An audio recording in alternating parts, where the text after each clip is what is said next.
Baik, langsung kita mulai saja ya. Selamat siang, Assalamualaikum warahmatullahi wabarakatuh. Salam sejahtera buat kita semua.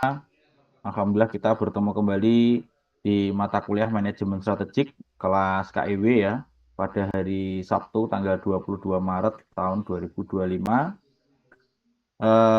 Terima kasih juga untuk para dosen yang sudah hadir. Ada Pak Ahmad Asifuddin yang ada di Stekom Kendal, kemudian ada Pak Febrian Tanuji yang ada di Stekom 605 Majapahit, dan Pak Haryo ya dari kampus Stekom Siliwangi.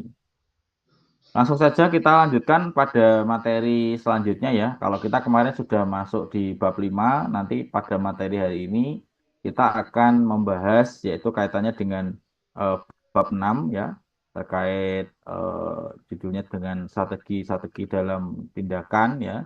Kemudian nanti ada bab 7 kaitannya dengan analisis dan pilihan strategi.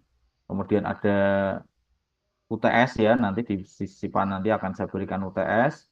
Kemudian ada lanjut di bab 8 yaitu kaitannya dengan strategi penerapan isu manajemen dan operasi. Kemudian lanjut bab 10 kaitannya dengan penerapan strategi pemasaran, akuntansi, keuangan, litbang, dan isu sistem informasi manajemen. Dan yang terakhir di materi pada hari ini terkait dengan peninjauan evaluasi dan pengendalian strategis yaitu di bab 10 ya.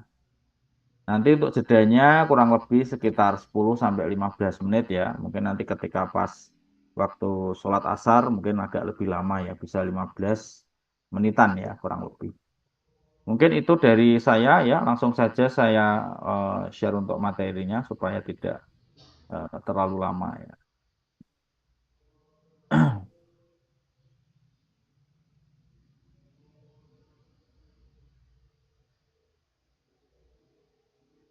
Ya, jadi di bab 6 ini kita akan membahas strategi-strategi dalam tindakan atau strategi in action. Di mana tujuan pembelajaran di bab 6 ini yang pertama diharapkan mahasiswa itu mampu ya memahami tentang tujuan dan juga tujuan jangka panjang, kemudian mampu memahami penjelasan semua terkait tujuan keuangan versus tujuan strategis, kemudian mahasiswa mampu memahami penjelasan ya semua tentang evaluasi kinerja balance scorecard ya, kemudian yang keempat mahasiswa mampu mengetahui jenis-jenis strategi utama yang dilakukan oleh perusahaan. Di dalam memformulasikan strategi, perusahaan memerlukan sebuah target jangka panjang ya sebagai sasaran utama, di mana tujuan jangka panjang ini diperlukan baik dari tingkat korporasi, divisi, fungsional, sebuah organisasi. Jadi intinya tuh bisa dikuantitatif, bisa terukur, secara realistis, ya mudah dipahami, kemudian challenging ya atau memiliki tantangan, kemudian hierarkis ya, kemudian obtainable ya, sangat mungkin untuk bisa dicapai, kemudian ada kongruen dan juga ada timeline atau garis waktunya. Jadi ada standarisasi proses kira-kira tujuan tadi bisa dicapai dalam jangka waktu kapan. Nah, kita masuk pada tujuan ya. Tujuan umumnya dinyatakan dengan istilah seperti pertumbuhan aset ya, kemudian pertumbuhan penjualan atau growth in sales, kemudian ada profitabilitas ya, ada market share ya, ada tingkat dan sifat diversifikasi atau nature of diversification dan sebagainya.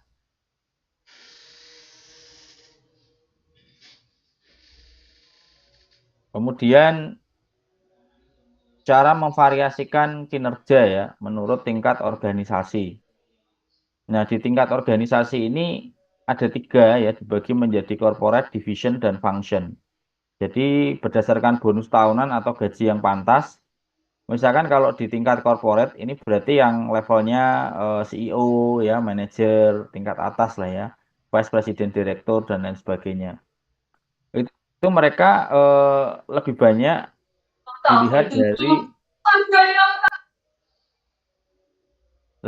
dilihat dari tujuan jangka panjang. Jadi kalau kita lihat seorang vice president direktur atau CEO itu ketika membuat perencanaan lebih banyak memikirkan untuk visioner jangka panjang, sehingga mereka layak untuk digaji yang lebih besar.